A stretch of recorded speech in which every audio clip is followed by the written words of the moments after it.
Dr. Mwigulu, uteuzi wako umepitia ushindani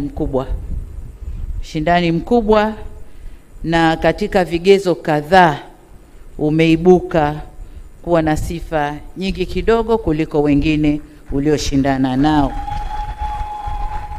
na vigezo vyote vilivyopimwa, tumepima maeneo mbalimbali ya kuitumikia nchi hii, ya kulitumikia taifa hili. Kubwa zaidi ni wa kutumikia wananchi wa Jamhuri ya Muungano wa Tanzania. Narudia, wa Jamhuri ya Muungano wa Tanzania. Kazi zako na maelekezo yote yamo kwenye katiba, lakini nimekukabidhi vitabu vinavyoeleza majukumu yako na mambo yote ambayo unatakiwa kuyaangalia.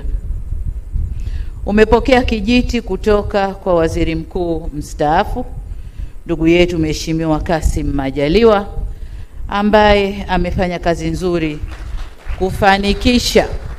kufanikisha tunayotamba nayo leo. Tukitamba na ujenzi wa mashule, tukitamba na vituo vya afya, mahospitali ya kanda ya rufaa, kila tunachotamba nacho leo, yeye halikuwa nyuma yangu kuhakikisha yanakwenda vizuri. Kwa hiyo umepokea kijiti kutoka kwa mfanyakazi mzuri ambao sina shaka utafuata miguu yake na utaongeza pale unapohisi panahitaji kuongezwa nguvu. Hivyo tunakupongeza na kukutakia kila laheri katika utekelezaji wa majukumu yako mapya.